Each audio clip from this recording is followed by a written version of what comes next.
जैगम मुर्तजा जी की पुस्तक पुलिसनामा के पिछले एपिसोड में हमने जिस केस के ऊपर चर्चा करी थी वो था आओ चोर सिपाही खेलें।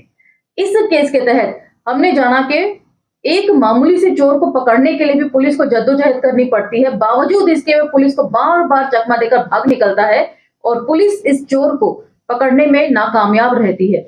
वो तो भला हो आपसी रंजिश का, जिसके चलते बबलू पहलवान नामक इस चोर को पुलिस पकड़ पाती है। यहाँ पर जैगम मुर्तजा जी एक जायज सवाल खड़ा करते हैं कि इस तरह के किस्से जानने के बाद क्या आपको पुलिस द्वारा की गई मुठभेड़ पर यकीन हो पाता है? इन सभी चीजों के ऊपर चर्चा हमने पिछले एपिसोड में कर ली थी। अब हम यहाँ से एपिसोड को आगे लेकर चलेंगे और अगले केस की तरफ बढ़ेंगे। तो चलिए मेरे साथ। जय भीम, मैं शालिनी और आप देख रहे हैं अंबेडकर नामा।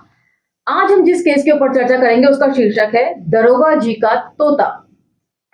ये एक बहुत इंटरेस्टिंग केस है। इसमें कोई मुजरिम नहीं है, कोई धरपकड़ नहीं है। बावजूद इसके इसमें पुलिस वालों को एक इंसान की तरह प्रोजेक्ट किया गया है और ये कहा गया है कि पुलिस वाले भी आखिर होते तो इंसान ही है, इस लिहाज से इंसानी कमजोरी से वो पार नहीं होते हैं। चलिए, दरोगा जी का तोता। लखनऊ का नाम लखनऊ कैसे पड़ा, इसे लेकर तमाम विद्वान और इतिहासकार कभी एक मत नहीं हो पाए। पढ़े लिखे व्यक्ति कभी एक बात पर एक मत वैसे भी नहीं हो पाते हैं। सहमत तो लोग अभी इस बात पर भी नहीं है कि ये लखनऊ है या नखलऊ है। वैसे लखनऊ का नाम लखनऊ होने के पीछे दो प्रचलित मत हैं। इन दोनों ही दावों की बुनियाद इतिहास और ऐतिहासिक ज्ञान ना होकर धर्म और धार्मिक विभाजन पर टिकी है। तो अब आप समझ सकते हैं कि ये कोई अनायास ही नहीं है कि योगी जी ने लखनऊ में बैठकर जो है वो नेम प्लेट का गेम खेला है। एक पक्ष है जो कहता है कि यह इलाका कौशल राज्य का हिस्सा था, यानी राजा दशरथ के पुत्र मर्यादा पुरुषोत्तम राम की विरासत था। उन्होंने अपने भाई लक्ष्मण को यह इलाका भेंट कर दिया था और उसके नाम पर यह लखनऊ कहलाने लगा। एक दूसरा पक्ष है जो कहता है कि सन 1523 ईस्वी के आसपास यहाँ बिजनौर के शेख आकर बसे। उन्होंने वास्तुविद लखना पासी की देखरेख में इस जगह पर एक किला बनवाया। लखना का यह किला कालांतर में लखनऊ नाम से जाना जाने लगा। बहरहाल कहने को लखनऊ नवाबों का शहर है, मगर लखनऊ के लोगों में बस नाम की ही नवाबी रह गई है। ऐसे तो बरसों पहले अंग्रेज यहाँ से नवाबियत खत्म कर गए थे। जो कुछ बची है वह बस अतीत की चिरान विद इन ब्रैकेट मुसीबत है। गौर किया जाए तो लखनऊ शहर में बस अवधी पहाड़ी और पूर्वांचली इलाकों के रहने वाले बाबू पाए जाते हैं। तथ्य यह भी है कि यहाँ थोक के भाव नेता मिलते हैं। सड़कों पर निकल जाइए तो विधायक पार्षद भी थोक में ऐसे नजर आते हैं जैसे सब्जी मंडी में टमाटर आलू। पुराने लोग कहते हैं कि कभी इस शहर में तहजीब भी रहती थी। अब यहाँ कहाँ गई किसी को पता नहीं। शायद लॉर्ड डलहौजी के सिपाही आखिरी नवाब के साथ उसको भी गिरफ्तार करके ले गए होंगे। अब यहाँ अबे तबे और कईबे रहते हैं। इन्हीं सबके बीच अपना दरोगा राम भुलावन भी समय गुजार रहे हैं। राम भुलावन रहने वाले तो पूर्वांचल में कहीं के थे, मगर अब यही लखनऊ में अपना एक आशियाना बना लिया था। पीएसपी में दरोगा थे और इसी बीच कभी लखनऊ में पोस्टिंग मिल गई। फिर राजधानी में रहते रहते ही सिर छिपाने के लिए छत का जुगाड़ भी कर लिया। अब उनकी जिंदगी मजे में कट रही है। दरोगा जी का अपना घर था और उस घर में एक भरा पूरा परिवार था। परिवार का मन लगा रहे और बच्चों का दिल बहलता रहे, यही सोचकर उन्होंने घर में एक तोता भी पाल लिया था। कुल मिलाकर अब दरोगा जी के इस घर में अकेले प्राणी नहीं थे वे, जो दारोगन की हर जायज नाजायज बात पर तय बोल जाया करते थे। दरोगा जी की तरह ही उनके तोते की जान कमान भी दारोगन के हाथ में ही थी। तोता बेगम का लाडला और मुंह लगा था। दरोगा जी भी बेगम के इतने ही लाडले थे, इस बारे में सही सही दावा नहीं किया जा सकता।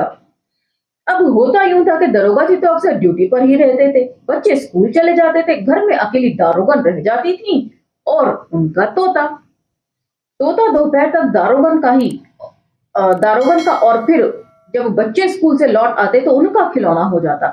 खूब पटर पटर बोलता था। लखनऊ में रहता था सो नवाबों के लिए आदत सत्कार और कुछ शब्द बोलना सीख गया था। कैसे हैं आप, कब आए और कब जाएंगे आप, जैसे सवाल भी मेहमानों से कर लेता था।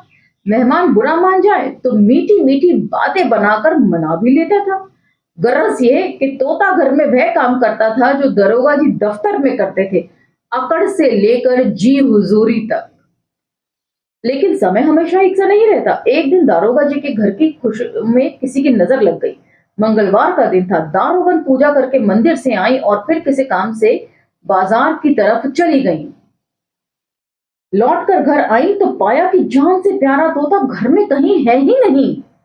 हे भगवान, पिंजरा यही दरवाजे के पास तो लटका था, पता नहीं कौन करम जला उतार कर ले गया। इधर उधर तलाशा, आस पड़ोस में पूछा, लेकिन तोते का कहीं पता न चला।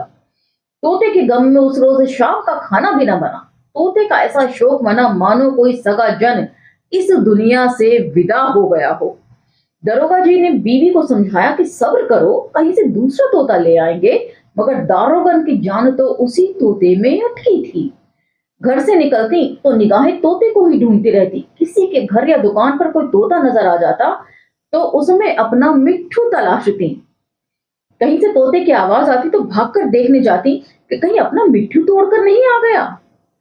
अपने पाले हुए पक्षी की पहचान आंखों में बसी होती है। दारोगन का मिट्ठू एक से ऐसा ही लगाव था। बस दिल में उसकी तस्वीर लेकर घूमती थी।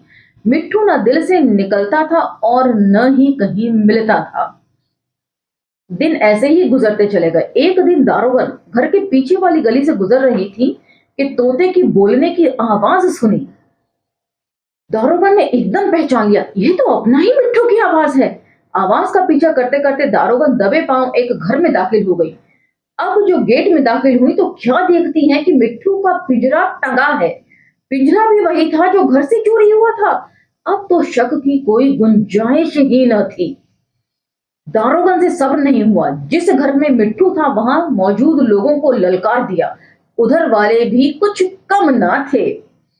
होंगी दारोगन अपने घर की, हमारे घर में घुसने की हिम्मत कैसे की भला। इधर दारोगन को भला किस बात का लिहाज, कितना ही बड़ा घर सही, थे तो चोर ही। दारोगन ने बहुत देर तक अकेले ही 3-4 लोगों से लोहा लिया। जब लगा कि बाजी न जीत पाएंगी तो पीछे से रसद कुमुत लेने घर लौट आई। घर आकर सबको मिट्टू की कहानी सुनाई। शाम को दारोगा जी घर लौटे तो दारोगन ने मोटे मोटे आंसुओं के साथ उसी दिन अपने साथ घटा तमाम माजरा सुनाया। सारी बातें सुनकर दरोगा जी को भी खूब गुस्सा आया। मन तो क्या कि अभी जाकर चोरों की धुनाई कर दें और मिट्टू को घर ले आए, मगर उस घर का मालिक सतीश तिवारी भी कोई हल्का फुल्का आदमी नहीं था। फिर दरोगा जी दिन भर के थके हुए थे, लड़ने का दम न बचा था और न हिम्मत। घर में तय पाया कि दिन निकलते ही थाने जाएंगे और इस तिवारिया को स्थानीय पुलिस से तोते समेत खिंचवाकर थाने बुलवाएंगे। ज्यादा चूं चपड़ करेगा तो थाने में 2-4 डंडे भी लगवा देंगे। जैसे तैसे रात कटी और दिन निकला। दारोगन की आंखों में उस रात भला नींद कहां थी। तोते से मिलने की खुशी में रात भर वे न सोई। दिन निकलने से पहले ही दारोगा जी को जगा दिया। दारोगा जी आंखें मलते बिलबिलाते कसमसाते बिस्तर से उठे। बीवी को समझाया कि 10 बजे से पहले कौन सा थाना या दारोगा, थाने में मिल जाएंगे। खैर, जहां इतना वक्त काटा था वहां थोड़ा सा और सही। चाय नाश्ता कराकर दारोगा ने दरोगा जी को रणक्षेत्र के लिए रवाना किया। जाते जाते उनको समझाया कि हार नहीं माननी है। तिवारी का कुनबा बड़ा जबान दराज है, मगर किसी भी हाल में दबना नहीं है। तोता हमारा है, हमें देखते ही पहचान लेगा। गरज ये कि दरोगा जी पूरी तैयारी के साथ थाने पहुंचे। पीछे पीछे उनकी बेटी और बेगम भी थाने में आधम की। थाने पहुंचकर दरोगा जी ने वहां बैठे मुंशी से मुलाकात की, उनको अपनी परेशानी सुनाई, स्टाफ में होने का हवाला भी दिया। उसने कहा कि थानेदार साहब को आने दो, वही कुछ कर पाएंगे। खैर, करीब 11 बजे थानेदार साहब आंखें मलते हुए अपने क्वार्टर से बाहर निकले। आते ही दरोगा परिवार ने उनको लपक लिया। उनको भी तोते की चोरी होने की दास्तान सुनाई गई। मोटे मोटे आंसुओं के साथ दारोगन ने तोता वापस दिलाने की गुहार लगाई। स्टाफ का लिहाज या फिर दारोगन के आंसुओं की धार। थानेदार को बात समझ में आ गई। उसने 2 सिपाही तुरंत तिवारी जी के घर की तरफ रवाना किए। सिपाहियों को ताकीद कर दी गई कि तिवारी को तोते के पिंजरे सहित लाना है। तिवारी आने में आनाकानी करे तो घसीटते हुए ले आए। सिपाही सतीश तिवारी के घर पहुंचे तो वहां कहीं जाने के लिए वे घर से निकल रहे थे। सिपाहियों को देखकर तिवारी जी समझ गए कि मामला क्या है। जरूर ये कल वाली लड़ाका औरत तोते की शिकायत लेकर थाने चली गई है। पहले तो तिवारी जी ने थाने चलने के लिए थोड़ी सी नानुकर की, फिर कहा कि तोता उन्हें बाजार से खरीदा है और वे दुकानदार से इसकी पुष्टि करा सकते हैं, मगर पुलिस वाले उनको तोते समेत थाने ले जाने पर अड़े थे। जब सिपाहियों ने पुलिस वाला रंग दिखाना शुरू किया तो तिवारी जी समझ गए कि अब दाल गलने वाली नहीं है। तिवारी जी हाथ में तोते का पिंजरा लटकाए थाने पहुंचे। पीछे पीछे उनकी पत्नी, बेटा, बेटी और 2-4 तमाशबीन भी पहुंचे। दारोगन ने दलील दी कि खरीदा भी है तो माल चोरी का है। चोर के साथ साथ तिवारी जी भी मुजरिम है। तिवारी जी चोरी का इल्जाम लगते ही उखड़ गए। भला तोते का कौन सा रजिस्ट्रेशन नंबर या आधार कार्ड बना है? तुरंत अपने किसी रिश्तेदार को फोन लगाया। उधर से जिसकी आवाज आई वह भी ठीक ठाक रसूख वाला ही लगता था।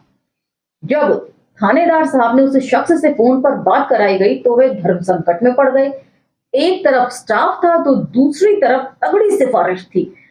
एक भी पक्ष असंतुष्ट रह जाता तो बात खराब होती और बाद में परेशानी भी हो सकती थी। थानेदार साहब ने थोड़ी देर दिमाग चलाया, हालात पर खूब मंथन किया और आखिर में धर्मराज बनने का फैसला लिया। अब तक दोनों पक्षों में काय शुरू हो गई थी। थानेदार साहब ने दोनों पक्षों को शांत किया और कहा कि अब न्याय होगा। तो अब थानेदार साहब का न्याय सुनिए और देखिए कि किस तरह एक पुलिस वाला भी इंसानी कमजोरियों से भरा हुआ होता है। न्याय किस कानून और किस धारा के तहत हो, इसे लेकर अभी पक्ष संशय में ही थे।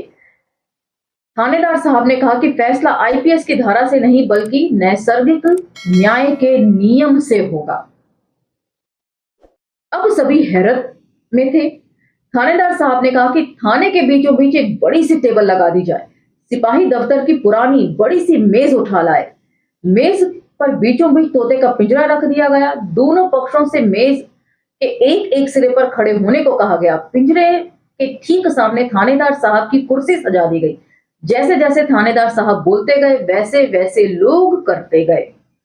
मैदान सज चुका था। मेज के चारों तरफ तमाशबीन इकट्ठा हो गए। थाने में असामान्य गतिविधि देखी तो राह चलते लोग भी रुक रुक कर देखने लगे। सभी लोग इंतजार में थे कि थानेदार अब क्या करेंगे। कुछ देर ठहरकर थानेदार साहब राम भुलावन और सतीश तिवारी से मुखातिब हुए। तो तुम दोनों का दावा है कि तोता तुम्हारा है? दोनों ने हाँ में जवाब दिया। मालिक हो तो तोता तुम्हें पहचानता होगा? थानेदार साहब ने सवाल किया। सतीश तिवारी ने कहा कि अभी 2-4 दिन ही हुए हैं खरीदे हुए, इतना भर ही पहचानता है। राम भुलावन बोले कि वह तो अधिकतर समय ड्यूटी पर ही गुजार देते हैं, लेकिन तोता उनकी बेगम का लाडला है। इस पर थानेदार साहब ने व्यवस्था दी कि तोता अपने मालिक को पहचानता होगा तो उसकी तरफ जाएगा। एक तरफ तिवारी जी का परिवार खड़ा है और दूसरी तरफ दरोगा राम भुलावन जी का। पिंजरे का दरवाजा खोला गया। जिसकी तरफ तोता जाएगा तोता उसको मिल जाएगा। सभी लोग सांस थामकर खड़े हो गए। सतीश तिवारी ने आंखें बंद कर ली। मन ही मन सोचा, हे भगवान लाज रख लेना, तोता उस तरफ चला गया तो इस बुढ़ौती में चोरी का दाग लग जाएगा। यूं तिवारी की जुबान खूब पटर पटर चलती थी, लेकिन इस समय वे तलुए से मानो चिपक गई। ऊपर की सांस ऊपर और नीचे की नीचे। उनके बच्चों की अलग चिंता थी। बड़ी मुश्किल से घर में एक पक्षी आया था। इस तरह चला गया तो पिताजी के भीतर का कंजूस जाग जाएगा। अब जिंदा तोता तो दूर, प्लास्टिक का तोता न मिलने वाला। दरोगा राम भुलावन के परिवार के चेहरों पर फिर भी थोड़ा सा इत्मीनान था। दारोगन को तो पूरा यकीन था कि तोता पिंजरा खुलते ही उनके पास आ जाएगा। कितना ही नमक हराम पक्षी सही, मगर ऐसा भी तोता चश्म क्या कि मालकिन को ना पहचाने। इतने बरस खिलाया, सिखाया, पढ़ाया। दरोगा जी के बच्चे मिट्टू गुड मॉर्निंग, हाय, हेलो करके फुसलाने में व्यस्त थे। जितना सिखाया था सब उसी वक्त बुलवा लेना चाहते थे। कहीं भूल गया और उधर चला गया तो बड़ी किरकिरी होगी। दारोगा राम भुलावन को तोते से कोई खास लगाव ना था, फिर भी चाहते थे कि वे घर वापस आ जाए। आखिर तोते के जाने के बाद से दारोगन तमाम पहाड़े उन्हीं को तो पढ़ा रही थी। तोता आ जाएगा तो जीवन में बड़ा सुकून आ जाएगा। बहरहाल फैसले की घड़ी आ गई। थानेदार ने सभी पक्षों से चुप हो जाने को कहा। उनको चेतावनी दी गई कि कोई भी पक्षी को किसी तरह फुसलाएगा नहीं। तोता स्वयं जिधर चाहे चला जाए। सिपाही रामवीर को तोते का पिंजरा खोलने की जिम्मेदारी दी गई। रामवीर पिंजरे की खिड़की खोलने आगे बढ़ा। सबने आंखें बंद कर ली। तिवारिन से दारोगन तक सभी मन ही मन अपने अपने इष्ट देव को याद करने में जुट गए। आखिरकार पिंजरा खुला। कुछ देर तोता पिंजरे में ही बैठा रहा, फिर थोड़ा इधर उधर खुदक कर पिंजरे से बाहर आया। मैं समझ रही हूं अब तक तो आप लोग समझने ही वाले होंगे क्या होने वाला है। पहले एक दो कदम तिवारी परिवार की तरफ बढ़ा। राम भुलावन का दिल हलक में आ गया। मन ही मन तोते की नस्ल पर नमक हरामी का दर्जनों तहमतें लगा डाली। इधर तिवारी परिवार की उमंगें सातवें आसमान पर थी। तोते ने तो इतनी इज्जत रख ली, लेकिन यह क्या? तोता 2-3 कदम चलकर थम गया। उसने गर्दन घुमाई, थोड़ा सा स्टाइल से पलटा और वापस पिंजरे के सामने आकर रुक गया। बाजी पलट चुकी थी। अब दरोगा राम भुलावन का परिवार खुशी के मारे 7वें आसमान पर था। दारोगन ने मन ही मन भगवान और तोते का शुक्रिया कहा। मन में कहा, देखा, मैं ना कहती थी कि तोता हमें छोड़कर कहीं नहीं जाएगा। अब तोता राम भुलावन के परिवार की तरफ खुद का। तिवारी जी का दिल धक से रह गया। तिवारी की सांसें अटक गईं। बच्चों के चेहरे पर निराशा के बादल छा गए। तोता 1-2 बार वहीं पर फुदका। लोग तमाशा देखते रहे, मगर यह क्या? तोते ने एक बार फिर पिंजरे को देखा, एक बार तिवारी की ओर घूमा और फिर दारोगन को, फिर इत्मीनान से थानेदार साहब की तरफ घूमा, मानो उनकी मूर्खता के लिए थैंक्स बोल रहा हो। गर्दन ऐसे झुकाई जैसे एहसान में दबकर अभिवादन कर रहा हो। फिर आखिरी बार पिंजरे की तरफ देखा, जैसे कह रहा हो कि यह घर भी खूब याद रहेगा। इसके बाद तोता फुर्र से उड़ गया। सभी लोग देखते रह गए, कोई कुछ ना कर पाया। तोता उड़कर पास के ऊंचे से पेड़ पर बैठ गया। थानेदार साहब ने दोनों पक्षों को दिलासा दिया कि पालतू तोता है, उड़कर कहीं नहीं जाएगा, लेकिन कैद से निकलकर भला कभी कोई वापस लौटता है? तोता इतना मूर्ख थोड़े ही था। उड़ गया सो उड़ गया। उसको ना लौटना था ना लौटा। लौटे तिवारी और राम भुलावन के परिवार अपने घर भारी कदमों से, मन में लाडले तोते की यादें और जबान पर उसकी नमक हरामी के चर्चे लेकर। तो इस तरह होता है ये कभी कभी पुलिस का अजीबोगरीब न्याय, जिसमें पुलिस खुद भी हादसे की सिचुएशन में आ जाती है। उम्मीद है ये किस्सा आपको पसंद आया होगा। पसंद आए तो लाइक शेयर सब्सक्राइब करना ना भूलें। अब मुझे आगे दीजिए, मिलते हैं अगले एपिसोड में अगले किस्से के साथ। वो इससे भी ज्यादा बेहतरीन और हास्यास्पद है। अब मुझे आगे दीजिए। जय भीम, धन्यवाद।